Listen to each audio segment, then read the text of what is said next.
Dear friends, welcome to Learning Solutions, a channel dedicated to the study of English language and literature. Today I am going to discuss the English essay, but before that I request you to subscribe to the channel so you will not miss the notifications of my upcoming videos on various literary topics.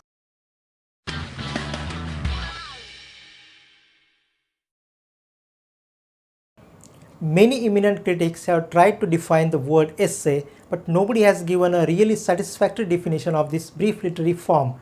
Dr. Samuel Johnson defined it as a loose sally of the mind, an irregular, indigested piece, not regular and orderly performance. The word sally refers to a military operation. It means something of the unexpected, sudden campaign. Oxford English Dictionary defines by explaining the essay as a composition of moderate length on any particular subject or branch of a subject, originally implying want of finish. Sainsbury loosely described it as a work of prose art, but these definitions do not cover up all the aspects of the essay.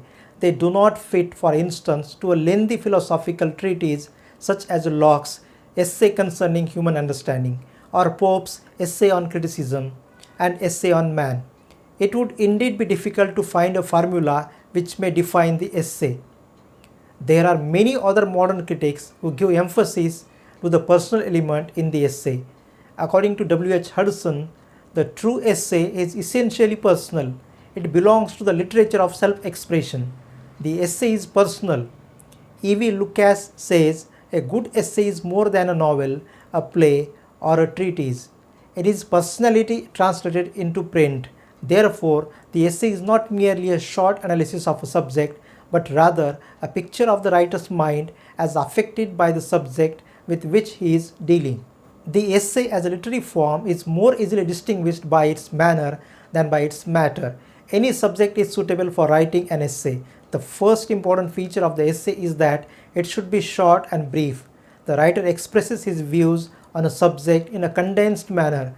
A good essay should not attempt too much, because it suffers from overloading.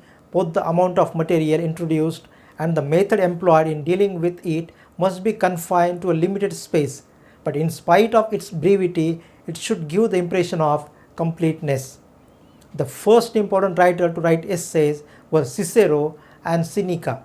His essays like the Amicitia, the Senectute, the Offices are of considerable length, logically developed and adorned with his customary flowers of rhetoric.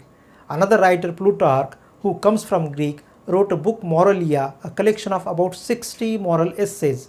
The modern essay begins towards the end of the 16th century with the French writer Montaigne. There is an autobiographical touch in his essay.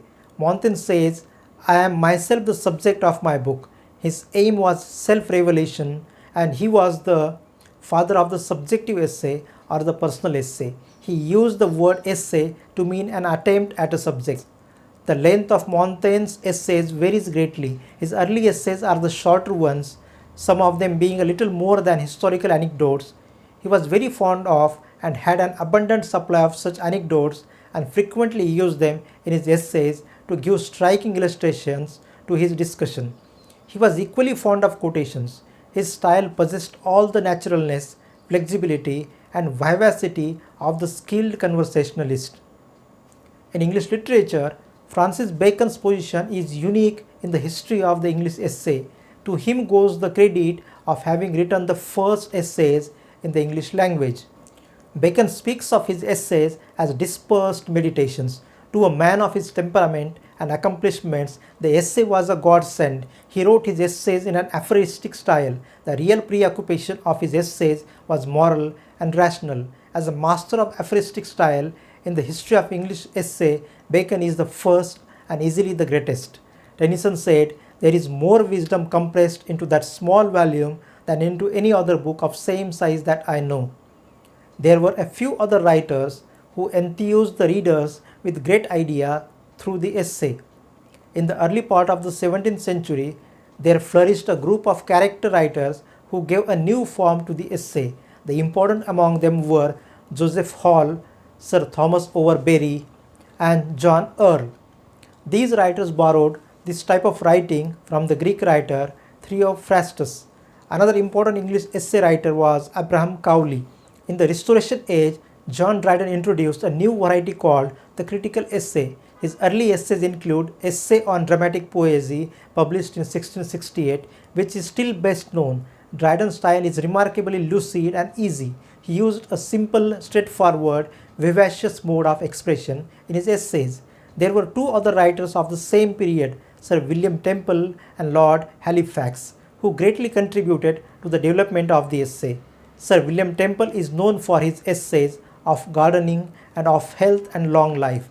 Lord Halifax is chiefly known for his famous essay, The Character of a Trimmer. It is written in a masterly style and is full of political wisdom. The early years of the 18th century saw the rise of journalism, and the essay began to appear in the periodicals. Daniel Defoe was the first to write essays in periodicals, but the real vogue of the periodical essay began with the publication of the Tatler in 1709 and the Spectator in 1711. Two writers associated with these periodicals were Richard Steele and Joseph Addison. Other contributors to the periodical essays in the age were Alexander Pope and Jonathan Swift. The next great name is that of Dr. Samuel Johnson, whose essays appeared in the Rambler and the Idler. They show all his manly good sense and command of majestic language.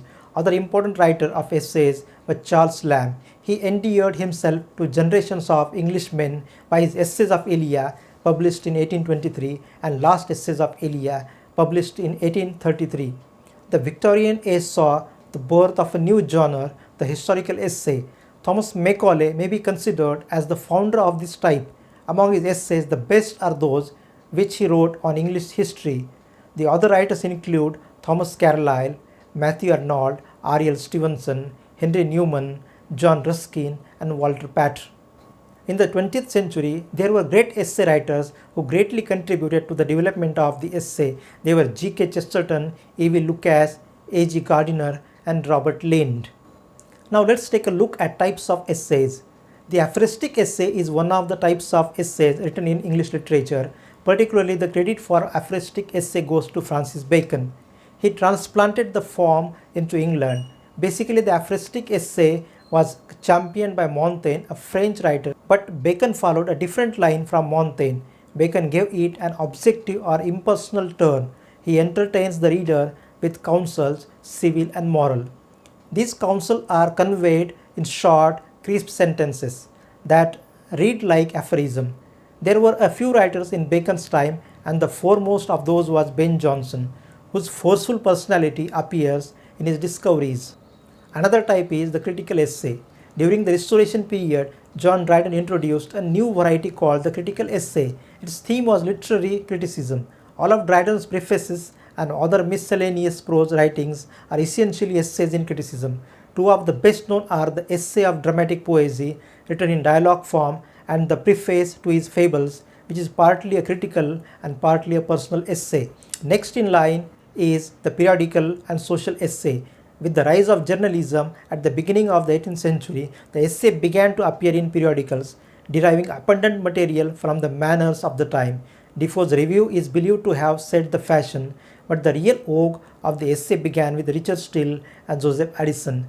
Taking the hint from Defoe's review, Steele started the Tatler in 1709 with the declared object of exposing the false arts of life, of pulling off the disguises of cunning vanity and affectation, and of recommending a general simplicity in dress, discourse, and behavior.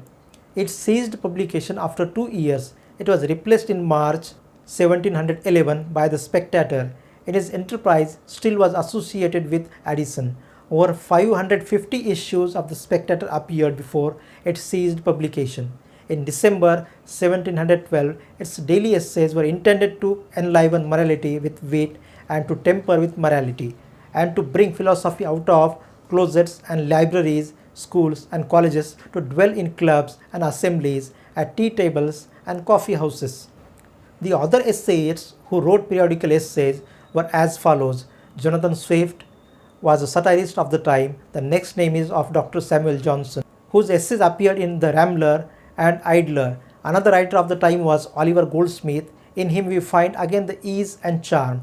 His Citizen of the World is a delightful series of letters on English life by an imaginary Chinese visitor contributed to the public ledger. Another type of essay is the personal essay.